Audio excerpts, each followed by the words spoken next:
രാമഭദ്രായ രാമചന്ദ്രായ വേദസേ രഘുനാഥായ നാഥായ സീതായ പദയേ നമഃ. കർക്കിടക മാസം വരവായി.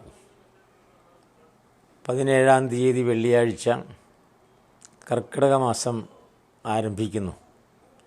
അപ്പോൾ കർക്കിടക മാസത്തിൻ്റെ പ്രത്യേകത എന്ന് പറഞ്ഞാൽ, നമ്മുടെ 12 മാസങ്ങളിലും ഉണ്ടെങ്കിലും ഈ 12 മാസങ്ങൾക്കും ഓരോ രാശികൾ എന്നാണ് പറയുക. ആ രാശികൾക്ക് ഓരോ ചിഹ്നങ്ങളുണ്ടാവും, അല്ലെങ്കിൽ അടയാളം ഉണ്ടാവും. അപ്പോൾ അതിൽ കർക്കിടകം രാശിയുടെ അടയാളം, ചിഹ്നം എന്ന് പറയുന്നത്, അല്ലെങ്കിൽ അതിൻ്റെ മൃഗം എന്നൊക്കെ പറയാം. എല്ലാ രാശികൾക്കും മൃഗമുണ്ട്, മരങ്ങളുണ്ട്. അതിൽ കർക്കിടകം രാശിയുടെ മൃഗം എന്ന് പറയുന്നത് ഞണ്ട് എന്ന ജീവിയാണ്, ജലജീവിയാണ് ഞണ്ട്. അപ്പം ഞണ്ടിൻ്റെ താമസം കൂടുതലും ചെളിയിലാണ്, വരമ്പിലാണ്, ചെളിവരമ്പിലാണ്. ശുദ്ധജലത്തിൽ ഞണ്ട് ഒരിക്കലും ജീവിക്കാറില്ല. അപ്പോൾ അത് നേരെ ഈ ഞണ്ടിനെ ഉപമിക്കാൻ കാരണം എന്ന് പറഞ്ഞാൽ, ഞണ്ട് മനുഷ്യ മനസ്സിന് തുല്യമാണ് എന്നാണ് പറയുക. ഞണ്ട് ഒന്നിനെ പിടിച്ചു കഴിഞ്ഞാൽ പിടിക്കാനായിട്ട് സാധിക്കില്ല. അതേപോലെയാണ് മനുഷ്യൻ്റെ മനസ്സും. മനുഷ്യൻ്റെ മനസ്സ് ഒന്നിൽ നേരെ ഉറച്ചു കഴിഞ്ഞാൽ പിടിക്കൽ പ്രയാസമാണ്. അപ്പോൾ അതുകൊണ്ട് ഞണ്ട് ചെളിവരമ്പിൽ താഴ്ന്നിങ്ങനെ ഇരിക്കും. അതേപോലെ മനുഷ്യൻ്റെ മനസ്സും ഈ ആവശ്യമില്ലാത്ത പ്രവൃത്തികളിൽ നേരെ ആണ്ടിരിക്കുന്ന ഒരവസ്ഥയുണ്ട്. ആ അവസ്ഥയാണ് കർക്കിടക മാസത്തിൽ മനുഷ്യ മനസ്സുകൾക്ക് പൊതുവെ ഉണ്ടാകാറ്. അതെന്തുകൊണ്ടാണെന്ന് വെച്ചാൽ, പഴയകാലത്തെ നമ്മുടെ പാരമ്പര്യമനുസരിച്ചും പഴയകാല സമ്പ്രദായമനുസരിച്ചും കർക്കിടകത്തിൽ കോരിച്ചൊരിയുന്ന മഴയാണ്. അപ്പോൾ മഴ പെയ്യുമ്പോൾ ആളുകൾക്ക് കൃഷി ചെയ്യാനായിട്ട് സാധിക്കില്ല. അതുകൊണ്ട് കർക്കിടക മാസത്തിൽ ആളുകൾ എപ്പോഴും വീട്ടിനകത്താണ് താമസം. പുറത്ത് വെള്ളമുണ്ടാകും, വഴികളൊക്കെ തന്നെ അടഞ്ഞിരിക്കും. പുഴകളൊക്കെ നിറഞ്ഞൊഴുകുന്നത് കൊണ്ട് സഞ്ചാരം കുറവാണ്. അപ്പം അങ്ങനെ വീട്ടിനകത്ത് അടച്ചിരിക്കുന്നതായിരിക്കുന്ന ഒരു മനുഷ്യൻ, അവൻ്റെ മനസ്സിൽ ആവശ്യമില്ലാത്ത ചിന്താഗതികൾ ഉണ്ടായിട്ട് വരും. അപ്പോൾ അതേപോലെയാണ് നേരെ ഞണ്ട് എപ്രകാരമാണോ ചെളിവരമ്പിലേക്ക് താഴ്ന്നു പോകുന്നത്, അതേപോലെ നമ്മുടെ മനുഷ്യൻ്റെ മനസ്സും വെറുതെ ഇരിക്കുമ്പോൾ അനാവശ്യ ചിന്തകളിലേക്ക് നേരെ മുഴുകിപ്പോകും. അപ്പോൾ ആ സമയത്ത് അതിനെ ഉദ്ധരിക്കാനായിട്ട് എന്താണ് വേണ്ടത്? മനുഷ്യ മനസ്സിനെ ഉദ്ധരിക്കാനായിട്ട് ഉള്ളതായിരിക്കുന്ന പോംവഴി എന്ന് പറയുന്നത്, നമ്മുടെ പൗരാണികന്മാരായിരിക്കുന്ന നമ്മുടെ പഴയ തലമുറയിൽപ്പെട്ട ആളുകൾ അവർ നിശ്ചയിച്ചിരിക്കുന്നത്, കർക്കിടക മാസത്തിൽ ചില പ്രധാന കാര്യങ്ങൾ ചെയ്യണം എന്നാണ് പറയുന്നത്. അതിൽ പ്രധാനപ്പെട്ട കാര്യമാണ് ദേവന്മാർക്കുള്ള കർമ്മങ്ങൾ ചെയ്യുക. അപ്പോൾ സാധാരണഗതിയിൽ ദേവന്മാർക്കുള്ള കർമ്മങ്ങളുണ്ട്. അതിന് ദേവകർമ്മം എന്ന് പറയും. അപ്പോൾ ദേവകർമ്മം എന്ന് പറഞ്ഞാൽ നേരെ പൂജകൾ, ഹോമങ്ങൾ അതെല്ലാമാണ് സാധാരണ ചെയ്യുക. കാരണം മനുഷ്യന് മോക്ഷപ്രാപ്തിക്ക് എന്താണ് വേണ്ടത് എന്ന് ചോദിച്ചാൽ 3 കടങ്ങൾ വീട്ടണം എന്നാണ് പുരാണം പറയുക. ഋണത്രയം എന്നാണ് പറയുക. അപ്പോൾ ദേവകടമാണ് ഒന്ന്, 2ാമത്തെ കടമാണ് പിതൃകടം, 3ാമത്തെ കടമാണ് നമ്മുടെ ഋഷികടം എന്നാണ് പറയുക. ഋഷിമാരോട്, പൂർവികന്മാരോട്, മൺമറഞ്ഞ മഹർഷിമാരോടുള്ള കടം. ഈ ഋണത്രയങ്ങൾ വീട്ടിയാലാണ് മനുഷ്യന് മോക്ഷം കിട്ടൂ. അതാണ് നമ്മുടെ പൗരാണിക സങ്കല്പം. അപ്പോൾ അതിന് പറ്റിയ സമയമായിട്ടാണ് പൗരാണികന്മാർ ഈ കർക്കിടക മാസത്തിൽ നിശ്ചയിക്കാൻ കാരണം. അപ്പം മനുഷ്യൻ്റെ മനസ്സ് ദേവന്മാരിലേക്കും ഋഷിമാരിലേക്കും ഉയർന്ന് പിന്നീട് പിതൃസ്മരണയിലൂടെ നേരെ മോക്ഷത്തെ പ്രാപിക്കും മനുഷ്യ മനസ്സിൽ നന്മ വിതറും. അതാണ് അതിലുദ്ദേശിക്കുന്നത്.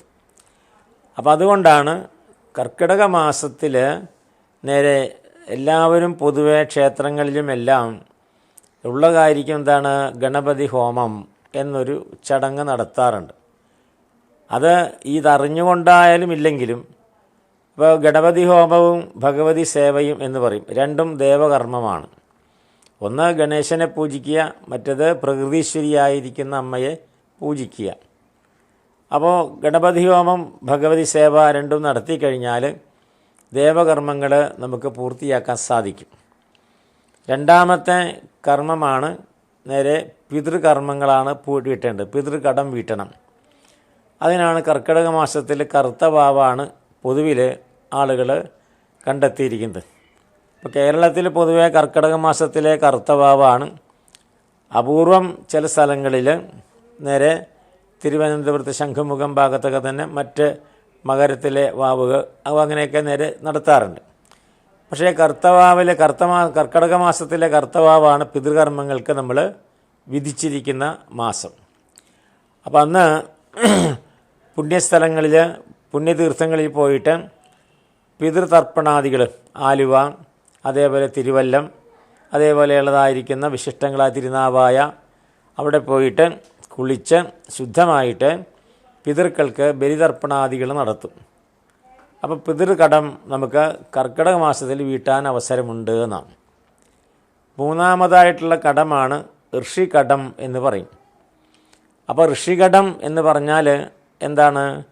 നമ്മുടെ പൂർവികന്മാരായിരിക്കുന്ന മഹർഷിമാർ നമ്മളെ വഴികാട്ടികളാണ്. അപ്പം നമുക്ക് വഴിവെട്ടിത്തെളിച്ചവരാണ് പൂർവികന്മാർ. ആ വഴിവെട്ടിത്തെളിച്ചതായിരിക്കുന്ന ആ പൂർവികന്മാരോടുള്ള കടം വീട്ടാൻ എന്ത് വേണം? അവരുടെ ഗ്രന്ഥങ്ങൾ, അവർ പറഞ്ഞതായിരിക്കുന്ന കാര്യങ്ങളെ നമ്മൾ നേരെ ഭക്തിയോടുകൂടിയിട്ട് അനുസ്മരിക്കുക, പാരായണം ചെയ്യുക. പാരായണം ചെയ്യുമ്പോഴാണ് അനുസ്മരണം പൂർത്തിയാവുക. അപ്പോൾ അതിനാണ് കേരളത്തിൽ, പ്രത്യേകിച്ച് കേരളത്തിൽ, കാരണം കേരളത്തിന് പുറത്തുമുണ്ട്, പക്ഷേ കേരളത്തിൽ പ്രത്യേകിച്ച് കർക്കിടക മാസം വരുമ്പോൾ മഴ കൂടുതൽ കേരളത്തിലാണ് ആ സമയത്ത്. അപ്പോൾ അതുകൊണ്ട് തന്നെ കേരളീയ സമ്പ്രദായത്തിൽ രാമായണം പാരായണം ചെയ്യും. അപ്പോൾ അതോടുകൂടിയിട്ട് ഋഷികടവും വീട്ടും എന്നുള്ളതാണ് അതിൽ പറയാം. അപ്പോൾ ദേവകടം, ഋഷികടം, അതേപോലെ പിതൃകടം, 3 കടങ്ങളും വീട്ടലാണ് കർക്കിടക മാസത്തിൻ്റെ പ്രത്യേകത. മറ്റു മാസങ്ങളിൽ അതിന് നമുക്ക് അവസരങ്ങളില്ല എന്നാണ്. അപ്പോൾ ഈ 3 കടങ്ങളും വീട്ടാൻ പറ്റിയതായിരിക്കുന്ന ഒരു മാസമാണ് കർക്കിടക മാസം എന്ന് പറയുന്നത്. അപ്പോൾ അതിൽ രാമായണം ആണ് പൊതുവെ പാരായണം ചെയ്യുക, ഭാഗവതമല്ല. എന്തുകൊണ്ടാണ് രാമായണം പാരായണം ചെയ്യുന്നത്? രാമായണം എല്ലാ ഭാഷയിലുമുണ്ട്. ഏതാണ്ട് 35-ലധികം ഭാഷകളിൽ ഇന്ത്യക്ക് പുറത്തും ഇന്തോനേഷ്യയിലും ഒക്കെ തന്നെ രാമായണം പ്രസിദ്ധമാണ്. അതുകൂടാതെ മാത്രമല്ല, ഈ രാമായണം കേരളത്തിൽ നേരെ തുഞ്ചത്ത് എഴുത്തച്ഛനാണ് അത് മനോഹരമായിട്ട് കിളിപ്പാട്ട് രൂപത്തിൽ നേരെ അത് എഴുതിയിരിക്കുന്നത്. അത് മനോഹരമായിട്ട് വായിക്കണ സമയത്ത് നമ്മുടെ മനസ്സ് നേരെ ഈശ്വരങ്കിലേക്ക്, രാമങ്കിലേക്ക് നേരെ ചെന്നെത്തിച്ചേരും എന്നാണ് പറയാം. അപ്പം അതുകൊണ്ടാണ് പ്രാചീന കവികൾ നേരെ പറയുന്നത്, പ്രത്യേകിച്ച് കുമാരനാശാൻ പറഞ്ഞിരിക്കുന്ന കാര്യം അദ്ദേഹത്തിൻ്റെ കവിതകളിലൊക്കെ സൂചിപ്പിച്ചത്, കാവ്യം സുഗേയം കഥ രാഘവീയം, കർത്താവ് തുഞ്ചത്തുളവായ ദിവ്യൻ, ചൊല്ലുന്നതോ ഭക്തിമയസ്വരത്തിൽ, ആനന്ദലബ്ധിക്ക് ഇനി എന്തു വേണം എന്നാണ്. ആനന്ദലബ്ധി എന്ന് വെച്ചാൽ പരമാനന്ദലബ്ധിയാണ്. അത് ഭക്തിമയമായ സ്വരത്തിൽ ചൊല്ലുക. അപ്പോൾ ആ സമയത്ത് നമുക്ക് ഉടനെ തന്നെ കാര്യങ്ങളൊക്കെ മനസ്സിലാകുന്ന, അതാണ് നേരെ ആ ഒരു ശ്ലോകത്തിൻ്റെ അർത്ഥമായിട്ട് വരിക. അതായത് ഒരു യാത്രക്കാരൻ പുഴയിലൂടെ ഇങ്ങനെ തോണിയിൽ സഞ്ചരിച്ചു കൊണ്ടിരിക്കുമ്പോൾ, കുമാരനാശൻ തന്നെ എന്ന് പറയുന്നു, സഞ്ചരിച്ചു കൊണ്ടിരിക്കുന്ന സമയത്ത് തൊട്ടടുത്തുള്ളതായിരിക്കുന്ന ഒരു കൊച്ചു വീട്ടിൽ നിന്ന് ഭക്തിമയസ്വരത്തിൽ സന്ധ്യാസമയത്ത്, സന്ധ്യ കഴിഞ്ഞുള്ളതായിരിക്കുന്ന സമയത്ത് രാമായണം വായിക്കുന്നത് കേട്ടു. ആ അനുഭൂതിയാണ് കുമാരനാശൻ ഇപ്രകാരത്തിൽ രേഖപ്പെടുത്തിയത്. അതാണ് നേരെ ആനന്ദലബ്ധിക്കിനി എന്തു വേണം എന്ന് പറയാനുള്ള കാരണം. അപ്പോൾ കർക്കിടക മാസത്തിൻ്റെ പ്രത്യേകത എന്ന് പറഞ്ഞാൽ മനുഷ്യൻ്റെ മനസ്സിനെ ഉദ്ധരിക്കാനുള്ള മാസമാണ്, മനുഷ്യനിൽ നന്മ ഉണ്ടാകുന്ന മാസമാണ്. അപ്പോൾ കർക്കിടക മാസത്തിൽ കുറേയധികം തന്നെ കർമ്മങ്ങൾ ചെയ്യാനായിട്ട് പൗരാണികന്മാർ നമുക്ക് വിധികൾ കൽപ്പിച്ചിട്ടുണ്ട്. അതാണ് നമ്മളെല്ലാവരും മനസ്സിലാക്കേണ്ട കാര്യം. കർക്കിടക മാസത്തിൻ്റെ മറ്റൊരു പ്രത്യേകത എന്ന് പറഞ്ഞാൽ കർക്കിടക മാസത്തിൽ ഇന്ന് തലേ ദിവസം, അതായത് കർക്കിടക മാസം 1-ാം തീയതിയാണ്, അതിൻ്റെ തലേ ദിവസം മിഥുനത്തിലെ അവസാനത്തെ ദിവസം ആ വീടൊക്കെ അടിച്ച് വൃത്തിയാക്കും. അപ്പോൾ പഴയ കാലത്തൊക്കെ തന്നെ വീടെല്ലാം അടിച്ച് വൃത്തിയാക്കിയിട്ട് നേരെ എല്ലാ വേസ്റ്റുകളും എല്ലാം എടുത്തിട്ട് നേരെ അത് ചുമക്കാനായിട്ട് ഒരു സ്ത്രീ, ചിലപ്പോൾ അവിടുത്തെ ജോലിക്കാരിയാകാം, അല്ലെങ്കിൽ ആ വീട്ടിലെ ഏതെങ്കിലും ഒരു വയസ്സായ സ്ത്രീ ആയിരിക്കാം, അല്ലെങ്കിൽ ഏതെങ്കിലും വേറെ സ്ത്രീ ആയിരിക്കാം. ഈ വേസ്റ്റെല്ലാം തന്നെ അവരിങ്ങനെ എടുത്തു കൊണ്ടുപോയിട്ട് അവരുടെ പുറകെ നേരെ എല്ലാവരും കൂടി ചേർന്നിട്ട് നേരെ വിളിച്ചിങ്ങനെ പറഞ്ഞിങ്ങനെ പോകും. അപ്പോൾ അത് നേരെ സിംബോളിക്കാണ്, അതെല്ലാം നേരെ പ്രതിരൂപാത്മകമാണ്. മൂശേട്ടൻ മക്കളും പോകുന്നതാണ് പറയുക. അപ്പോൾ മൂശേട്ടൻ മക്കളും പോകുമെന്ന് പറഞ്ഞിട്ട് ഇങ്ങനെ അവരുടെ പുറകെ ഇങ്ങനെ ആർത്ത് വിളിക്കും. അപ്പോൾ ആ സമയത്ത് അവരിങ്ങനെ ദൂരേക്ക് ഓടിയിട്ട് തൊട്ടടുത്തുള്ളതായിരുന്ന പുഴയിലോ കുളത്തിലോ പോയിട്ട് ഇത് നേരെ വേസ്റ്റ് ഇടുന്നതായിരിക്കുന്ന കാട്ടിലേക്ക് വലിച്ചെറിഞ്ഞിട്ട് അടിച്ച് വൃത്തിയാക്കി ചപ്പും ചവറൊക്കെ വൃത്തിയാക്കിയിട്ട് അവിടെ കൊണ്ട് ഇട്ടിട്ട് നേരെ കുളത്തിലോ പുഴയിലോ കുളിച്ച് നേരെ ഈറിനോട് കൂടിയിട്ട് ശുദ്ധമായിട്ട് വരും. അപ്പോൾ ആ സമയത്താണ് ശീബോധിയും മക്കളും വാ എന്നാണ്. അപ്പോൾ കർക്കിടക മാസത്തിൻ്റെ തലേ ദിവസം കർക്കിടക സംക്രാന്തിക്ക് നേരെ പറയുന്നതാണ് നേരെ മൂശേട്ടയും മക്കളും പോ ശീബോധിയും മക്കളും വാ എന്നാണ് പറയും. മൂശേട്ട എന്ന് പറഞ്ഞാൽ നേരെ ഒരു ജ്യേഷ്ഠാഭഗവതി എന്നാണ് പറയും. അത് ദുർദേവതയാണ്. അപ്പോൾ ആ ദുർദേവതയൊക്കെ അകറ്റിയിട്ട് ശീബോധി എന്ന് വെച്ചാൽ ശ്രീപാർവതിയാണ്. ശ്രീപാർവതിയും മക്കളെന്ന് പറഞ്ഞാൽ ആരാണ്? ശ്രീപാർവതിയുടെ മക്കളാണ് ഗണപതി, സുബ്രഹ്മണ്യൻ. അപ്പോൾ അവരും സകുടുംബമായിരിക്കുന്ന ശിവകുടുംബത്തെ വീട്ടിലേക്ക് ആനയിക്കുന്ന ആ ഒരു ഭാഗമാണ് അതിലൂടെ വ്യക്തമാക്കുന്നത്. അപ്പോൾ കർക്കിടക മാസം 1-ാം തീയതി മുതൽ നമ്മുടെ വീട്ടിൽ നേരെ ശ്രീപാർവതിയും മക്കളും ശീബോധിയും കുടുംബവും ഉണ്ട്. പ്രത്യേകിച്ച് ആദ്യത്തെ 7 ദിവസം എന്ന് പറയും. കാരണം എല്ലാ ദിവസവും നമുക്ക് അനുഷ്ഠിക്കാൻ സാധിക്കാത്തത് കൊണ്ട് ഈ 7 ദിവസവും നമ്മൾ ശീബോധിക്ക് ശ്രീപാർവതിക്ക് വയ്ക്കുക എന്ന് പറയും. അപ്പോൾ അതിൽ നേരെ ദശപുഷ്പം വയ്ക്കും എന്നുള്ളതാണ്.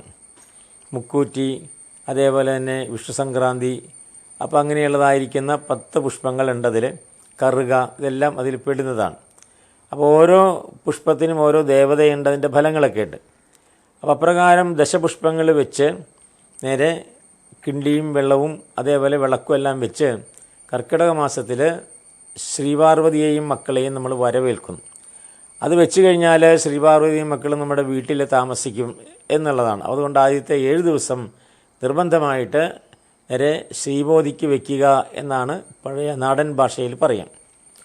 പിന്നെ 7 ദിവസം കഴിഞ്ഞാൽ നമുക്ക് എന്തെങ്കിലും ബുദ്ധിമുട്ടുണ്ടെങ്കിൽ 7 ദിവസത്തോട് നിർത്താം, തുടർന്ന് മാസം മുഴുവൻ വയ്ക്കുകയും ചെയ്യാം. അപ്പോൾ അങ്ങനെയാണ് കർക്കിടക മാസത്തിലെ ഒരു പ്രധാനപ്പെട്ടതായിരിക്കുന്ന കാര്യം. പിന്നെ കർക്കിടക മാസത്തിൽ നമ്മൾ സാധാരണ നേരെ ഈ ആഘോഷങ്ങൾ, അതായത് വിവാഹം, അതേപോലെ ഗൃഹപ്രവേശം എന്നിവ നടത്തില്ല. കാരണം കർക്കിടക മാസത്തിൽ നേരെ എല്ലാവരും ഭക്തിക്ക് വേണ്ടിയിട്ട് ഭക്തി നിർഭരമായിരിക്കുന്ന സമയമാണ്. അപ്പോൾ അതുകൊണ്ട് മറ്റ് കാര്യങ്ങളിലേക്ക് ശ്രദ്ധ പോവില്ല.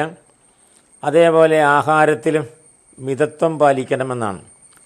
അപ്പോൾ കർക്കിടക മാസത്തിൻ്റെ പ്രത്യേകത ഏത് സൽക്കർമ്മം ചെയ്താലും ഉടനെ ഫലിക്കും എന്നുള്ളതാണ്.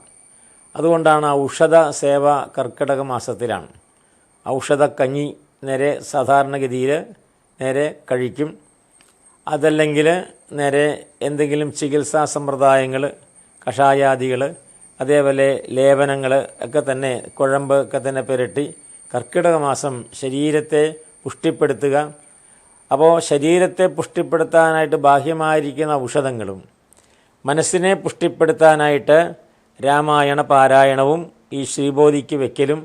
അപ്പോൾ ശരീരവും മനസ്സും പോഷിപ്പിക്കുന്നതായിരിക്കുന്ന ഒരു മാസമാണ് കർക്കിടക മാസം എന്ന് പറയാം. അത് മറ്റു മാസങ്ങളിലില്ല. കേരളത്തിലാണിത് കൂടുതലും നമ്മൾ അനുഷ്ഠാനമായിട്ട് ചെയ്യുന്നത്.